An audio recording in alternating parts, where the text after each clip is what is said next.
해마다 이때쯤 되면 세계적인 잡지 타임지라고 하는 잡지에서 올해의 인물을 꼽아서 표지 인물로 발표를 합니다.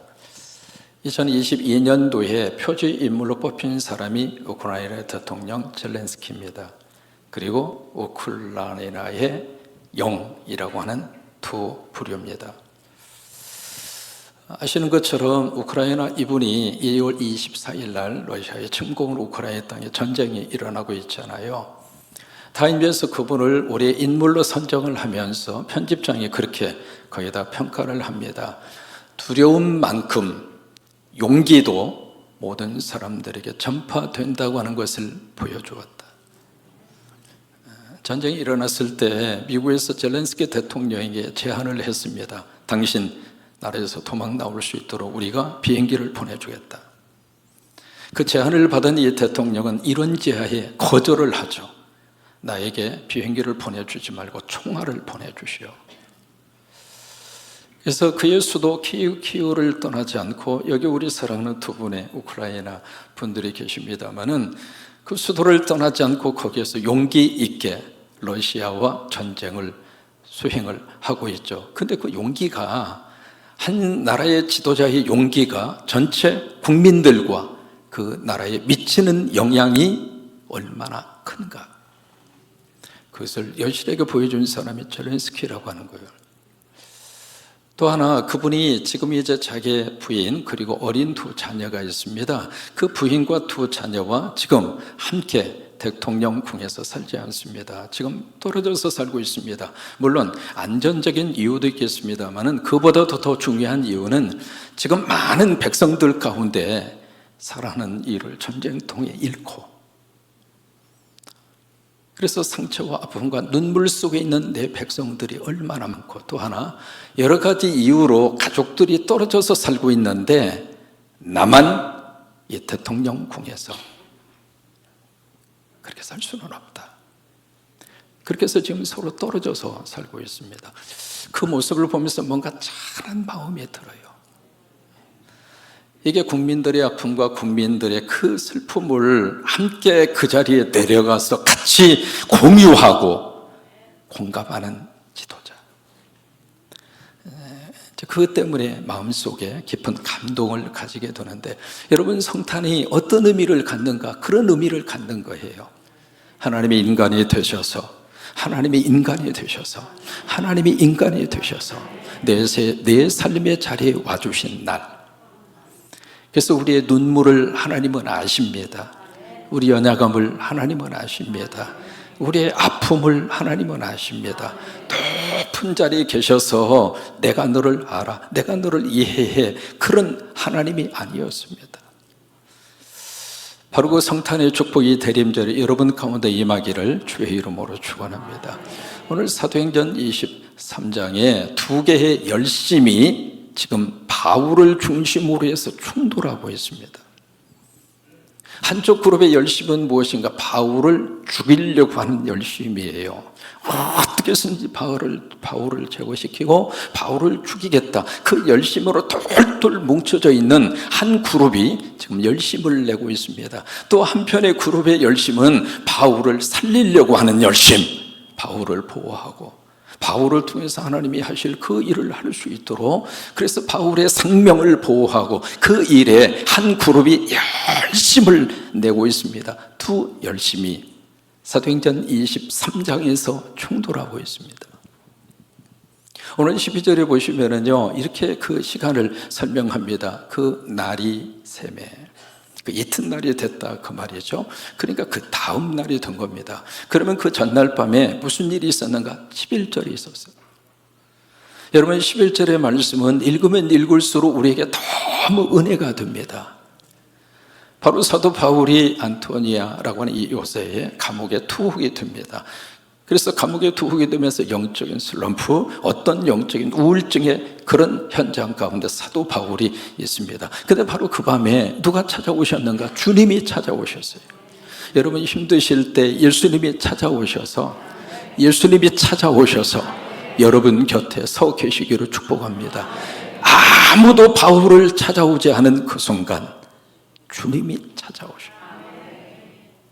모든 사람이 나에게 등을 돌리고 떠나는 그 순간에 주님은 나에게 얼굴을 바라보시면서 내 곁에 찾아와 주시는 예수님. 그래서 바울의 곁에 주님이 서 계셔서 바울에게 뭐라고 말씀을 하시는가? 담대하라, 용기를 가져라, 그 말이죠. 자신감을 가져라, 그 말입니다. 다른 말로 말하면 바울아, 괜찮아, 다 잘 될 거야. 영어로 말하면 It's okay, 그 말입니다. 괜찮아. 여러분, 이 시간 주님이 여러분에게 찾아오셔서 여러분의 등을 토닥토닥 하시면서 한 해 동안 사느라고 수고했다. 그래, 괜찮아. 앞으로 잘 될 거야. 걱정 마. 이 예수님의 위로의 말씀이 여러분 가운데 임하기를 축복합니다. 그래서 두 번째로 주신 말씀이 네가 예루살렘에서 나를 증언한 것처럼 앞으로 로마에서도 나를 증언하여야 하리라. 바울에게 준 사명입니다. 사람은 사명이 있을 때 살아야 할 이유를 발견할 수 있습니다. 여러분, 우리가 물질이 필요하죠. 그런데 물질은 우리 삶의 사명일 수가 없습니다. 물질 그 다음이 우리에게 주시는 사명입니다. 이렇게 기도하십시오. 하나님, 나 사명을 위하여 물질을 주시옵소서. 물질을 위해서 물질을 구하지 마시고 사명을 위해서 물질을 구하십시오. 이 바울에게 하나님께서는 그에게 사명을 주십니다. 그리고 나서 12절 말씀대로 날이 샌 겁니다. 그 다음 날 아침이 된 겁니다. 여기 바울을 죽이려고 한 무리의 그룹이 열심을 내고 있습니다. 그들이 누구인가? 12절에 유대인들, 그렇게 표현이 되어 있습니다만은 극단주의 성향을 가진 유대인들입니다. 그들이 지금 뭘 했는가? 12절에 당을 줬습니다. 작당을 한 거죠. 비밀 모의를 한 겁니다. 모의를 하면서 그들이 맹세를 합니다. 무슨 맹세를 했는가? 바울을 죽이기 전에는, 바울을 제거하기 전에는 내가 먹지도 않고 마시지도 않겠다. 이 맹세라고 하는 것은 적당히 되고 안 되고 그런 차원이 아닙니다. 하나님의 이름으로 하는 맹세입니다. 그 맹세는요, 목숨보다도 더 강한 성향을 가지고 있습니다.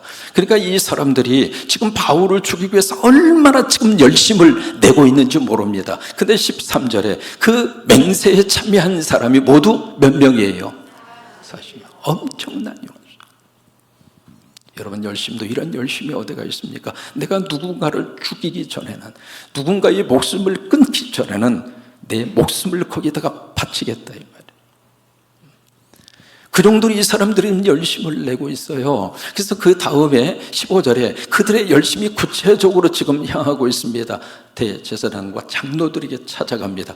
그들이 누구인가? 공회원, 사내들인 멤버들입니다.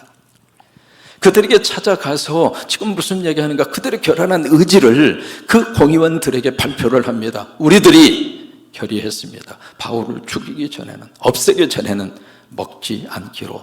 맹세라고 하는 단어 앞에 15절에 보시면 굳게라고 하는 말을 썼습니다. 그들의 의지를 거기다가 표현을 한 거죠. 굳게 우리는 맹세를 했습니다. 그래서 사내들인하고 결탁을 합니다. 무슨 제안을 하는가? 지금 안토니아 요새에 있는 그 바울, 로마 군이 거기는 주둔하고 있거든요. 그러니까 이 사람들이 바울을 죽일 수가 없어요. 로마 군인과 싸울 수가 없잖아요. 그러니까 그 요새에 있는 바울을 밖으로 끄집어내는 유인작전을 당신이 해주시오. 아직 신문할 것이 남아있으니까 다시 우리를 좀 이쪽으로 보내달라고 천부장에게 부탁을 하시오. 그래서 이 바울이 안토니아 요새에서 나오는 순간 매복하고 있다가 기회를 봐서 바울을 죽이겠습니다. 여러분, 이 사람들이 열심히, 보통 열심이 아닙니다. 여러분, 이 열심의 배후에 누가 작용하고 있을까요? 마귀와 사탄입니다. 악한 영이 좌우하고 있는 거예요. 여러분, 죽이려고 하는 것은 하나님의 뜻이 아닙니다. 누군가를 무너뜨리는 것은 하나님의 뜻이 아닙니다. 하나님은 우리를 살립니다. 성령님은 우리를 살리십니다. 그게 성령의 거룩한 역사입니다. 여러분, 예수 믿으시고 여러분 때문에 누군가를 세우세요. 여러분 때문에 누군가가 잘 되게 해주세요. 여러분, 그게 믿음의 사람이 가져야 되는 기본적인 자세예요. 근데 마귀와 사탄은 어떻게 쓰든지 안 되게 하려고, 무너뜨리게 하려고 사람을 죽이려고 하는 거죠. 그렇게 한쪽에서 열심을 내고 있는데 그 열심과 정반대로 두 사람이 바울을 위해서 열심을 냅니다. 첫 번째 사람이 누구인가? 16절에 그 사람이 등장을 합니다. 누구냐면 바울의 생질입니다. 여러분, 생질이라고 하는 것은 조카잖아요. 바울에게 조카가 있었구나.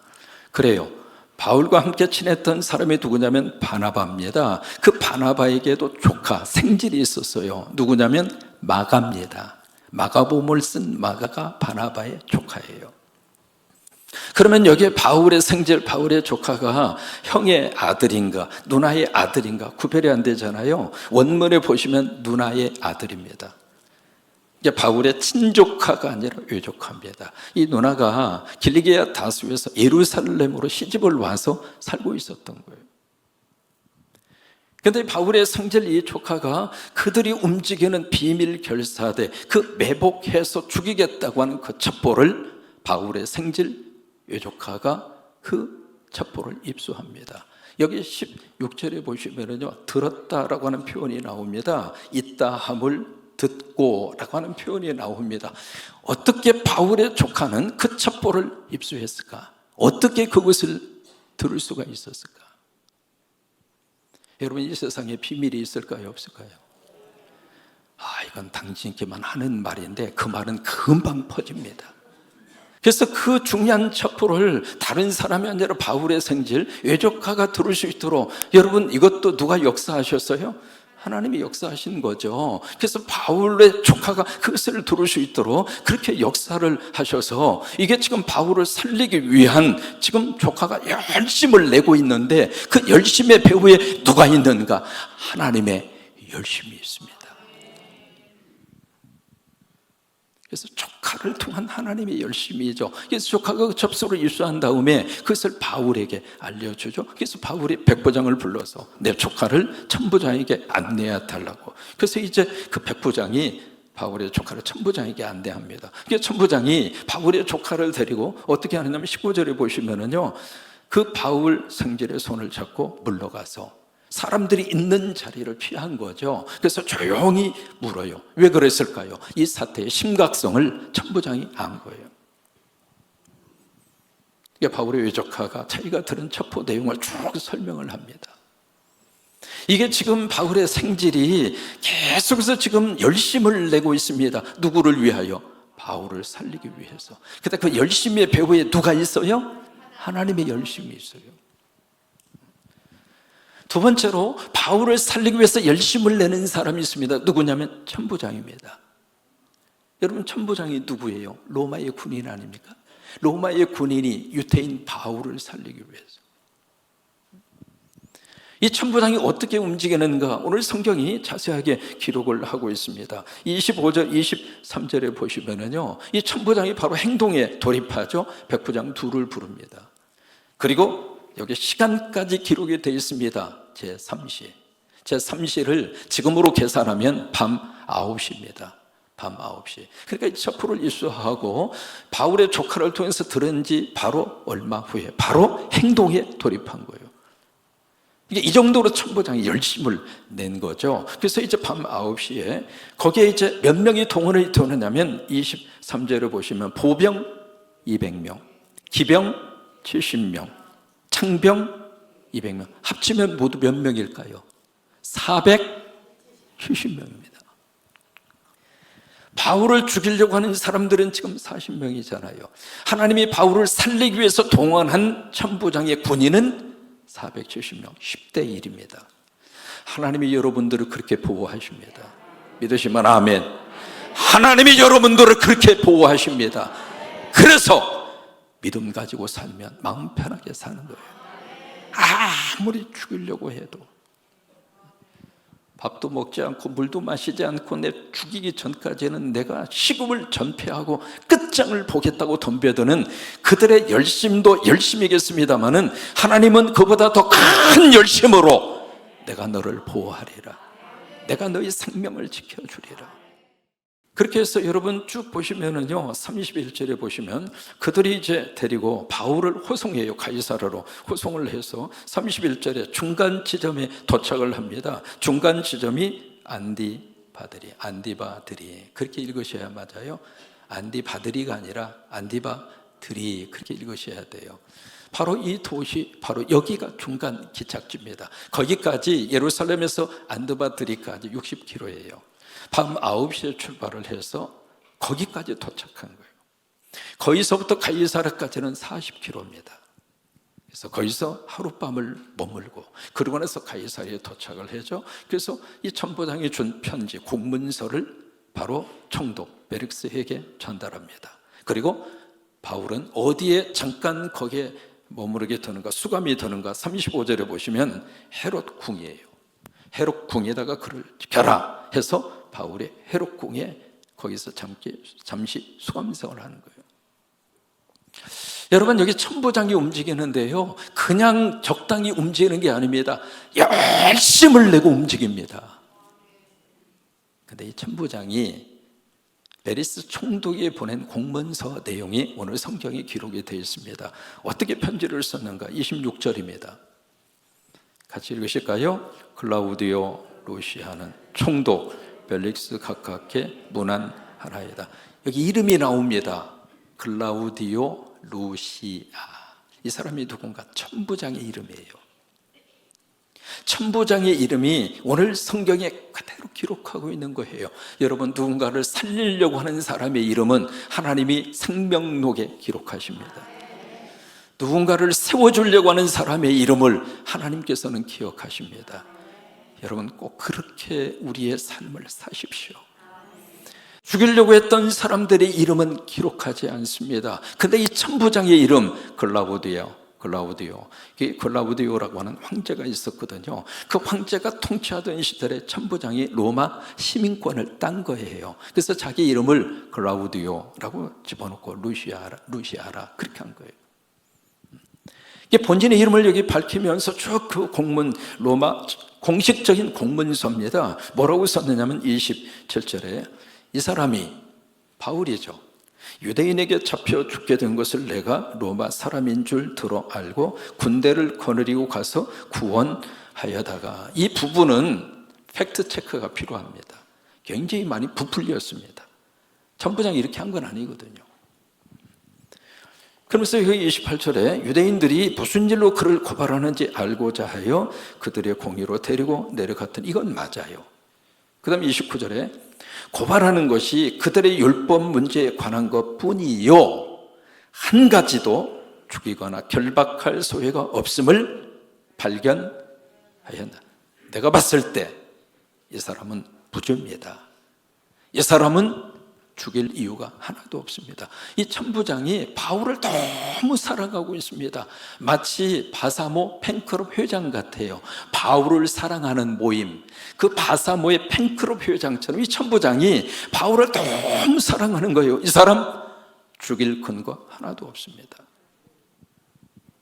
그렇지만 내가 당신에게 보내는 이유는 지금 유대인들이 그렇게 고소하고 고발하고 있는데 당신 앞에서 총독, 왜냐하면 총독이 모든 것을 권한을 가지고 있으니까 당신 앞에서 한번 제대로 재판과 신문을 할 수 있도록 이 죄수의 신분으로 잡힌 바울을 내가 당신에게 보냅니다. 그 말이에요. 여러분, 여기서 우리 한 가지 생각을 해보죠. 거기에 바울의 생질이, 그 첩보를 입수할 만한 그 시간 그 장소에 바울의 생질이 있었다고 하는 것이 우연일까? 여러분, 어떻게 생각하십니까? 어떻게 하다 보니까 그 첩보를 들을 수 있도록 우연하게 그렇게 됐을까? 지금 바울의 조카가 여기에 위협을 무릅쓰고 열심을 지금 내면서 그렇게 뛰어다니고 있는데 그 바울의 외조카의 열심이 우연인가? 아니면 로마의 군인 천부장이 그 첩보를 입수한 다음에 이렇게 움직이고 있는 것이 우연인가? 아닙니다. 그들을 쓰고 있는 하나님의 열심이 있습니다. 생지를 열심 낼 수 있도록 하나님이 열심을 주셨고, 천부장이 사도 바울을 살리기 위해서 열심 낼 수 있도록 하나님의 열심으로 천부장에게 열심을 준 거예요. 스콰이어 러슈넬이라고 하는 이름이 독특한 분이 쓴 책이 있습니다. 우연은 없다라고 하는 책입니다. 저분은 미국의 방송인입니다. 굿모닝이라고 하는 굿모닝 아메리카라고 하는 프로를 운영하고 있고요. 언론인입니다. 그분이 이제 우연은 없다라고 하는 저 책을 쓰면서 두 가지 아주 인상적인 말을 합니다. 첫째, 인생에 실수는 없다. 오직 배움만이 있을 뿐이다. 다만 실수로부터 배움을 얻지 못하는 것이 인생의 가장 큰 실수다. 한 번 정도 깊이 한번 새겨볼 만한 그런 말입니다. 두 번째로, 우리 인생에 있어서 우연은 없다. 우연처럼 보이는 일과 사건은 그 다음에 참 독특한 표현을 쓰고 있습니다. 나를 향한 하나님의 윙크이다. 저는 그 표현이 참 마음속에 와닿아요. 하나님이 윙크하시는 거라는 거예요. 그리고 하나님의 메시지라고 하는 거예요. 이게 두 사람이 바울을 살리기 위해서 열심을 내고 있는 그런 것들이 어떻게 하다가 일어난 해퍼닝이 아니고 어떤 우연한 사건이 아니고 하나님의 열심으로 바울의 생질이 열심을 내게 하셨고 천부장이 열심을 내게 하셨고, 여러분 그 하나님의 열심이 오늘 우리들의 삶을 지켜주고 있습니다. 하나님의 열심이 있어서 우리가 한 해를 살았습니다. 하나님의 열심이 있어서 하나님이 우리 가정을 지켜주셨고 우리의 건강을 붙들어 주셨고 우리 성광교회를 하나님의 열심으로 지켜주셔서 한 해 동안 30개 가까운 십자가를 세울 수 있도록 하나님의 열심으로 우리 교회를 들어 쓰셨고 여러분들을 들어 쓰셨고, 이사야 9장 6절에 보시면은 이 예수 그리스도의 성탄에 대한 메시아 예언 가운데 아주 중요한 예언입니다. 예수님 태어나기 이미 600년 전 이사야를 통해서 하나님이 주신 예언의 말씀인데, 거기에 보시면은 한 아이가 우리에게 낳고, 여러분 저 부분이 뭐냐면 예수 그리스도의 인성을 말하는 겁니다. 저 부분이 태어나게 하신 거예요. 마리아의 몸에. 그래서 낳고라고 하는 표현을 쓰는 거예요. 그 다음에 두 번째로 한 아들을 우리에게 주셨다. 그것이 예수 그리스도의 신성입니다. 하나님이 주신 거예요. 그래서 예수 그리스도의 인성과 신성을 벌써 이사야 9장 6절에서 말씀을 하는 거예요. 그러면서 그 메시아에 대한 이름 5가지로 쭉 소개를 합니다. 소개를 하면서 그 다음에 이사야서 9장 7절에 거기에 그 말씀을 우리에게 주십니다. 같이 한번 고백하십니다. 시작. 만군의 여호와의 열심히 일을 이루리라. 여러분 이것이 뭘까요? 하나님의 열심으로 하나님이 이루시려고 하는 이것이 뭘까요? 그게 성탄입니다. 인카네이션, 성육신입니다. 성탄은요, 하나님의 열심이 구체화된 날이 성탄입니다. 그래서 우리의 삶의 자리에 하나님이 함께 하셔서 우리 손을 잡아주시고, 넘어져서 울고 있을 때 그래 넘어질 수 있어, 괜찮아, it's okay, 나하고 다시 한번 일어나. 그 은혜를 주시기 위해서 하나님의 열심으로 하나님이 이 세상에 오신 날이 성탄이란 말이에요. 이리 와서 울고 있을 때 손가락질 하지 않으시고 내 곁에 조용히 다가와서 그래 슬프지, 울고 싶을 때 울어, 그래 울어, 우는 것도 축복이다. 그러나 계속 울지 말고 이제는 그쳐야 될 때는 우리 눈물 그치고 우리 남은 인생 살아가자. 하나님이 그 은혜를 주시기 위해서 하나님의 열심으로 오신 날이 성탄입니다. 여러분 하나님의 열심히 있음을 믿으시면 아멘. 내가 열심을 내서 한 해 동안 살아오시느라고 수고하셨지만 그 열심조차도 하나님의 열심으로 우리에게 주신 열심이에요. 그 열심으로 예배를 지키게 하셨고, 그 열심으로 귀한 찬양을 하게 하셨고, 그 열심으로 귀한 그로리아 반주를 하게 하셨고, 그 열심으로 우리 장로님들의 재단을 섬기게 하셨고, 그 열심으로 하나님 앞에 헌신하게 하셨고, 그 열심으로 여러분 옆에 앉아 계신 분이 하나님의 열심의 열매입니다.